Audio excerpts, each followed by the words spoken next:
Good morning and welcome back to Night's Morning Commute, the show where I take your questions every morning on my way to work and answer them. If you can, hit that subscribe button and then go over to patreon.com/Nightsmith to support the channel.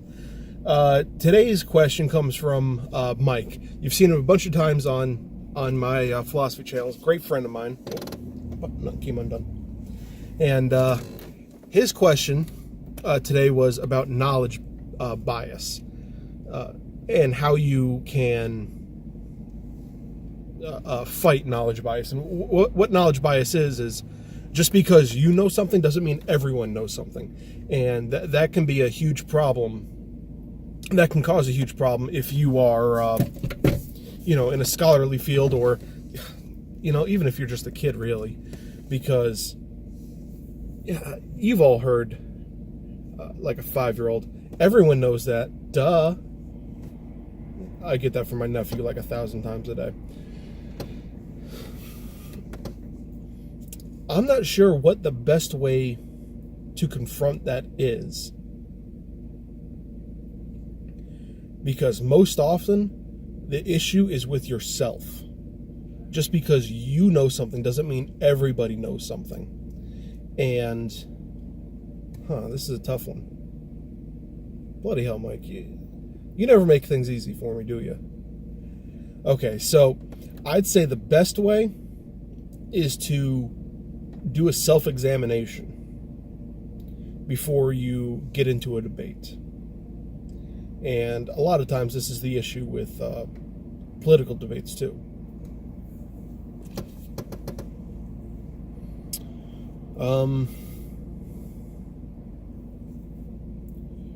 When you're doing the self-examination, I'd say you have to ask yourself a few simple questions as qualifiers before you go forward.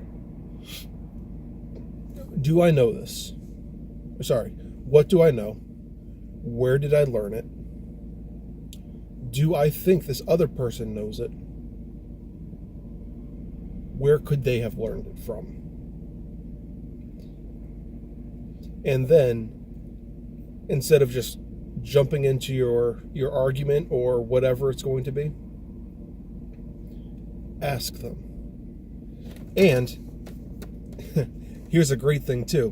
By asking the question, did you know, blah, blah, blah, blah, blah, it also acts as a good hook for your conversation or your paper or your email, text message, whatever, Facebook post. Did you know that blah, blah, blah, blah, blah? And if they did, they can respond. If not, more often than not, they're going to try and, read your entire post. And that keeps you from coming off like an asshole while supplying the information and checking your knowledge bias. At least, that's what I would do. Wow, that was actually a really interesting question. I think that could be a whole philosophy topic by itself. So, Mike, thanks. That's actually a pretty good question. Yeah, so a lot of you guys came through based off yesterday's video when I had no questions, and I really appreciate it. Thanks, guys. You're batting 1,000. So, thanks for watching. I really appreciate it. Again, hit that subscribe button, then go over to patreon.com/Nightsmith to support the channel. Even $1 a month helps. Thanks for watching, guys. I really appreciate it, and I'll see you tomorrow.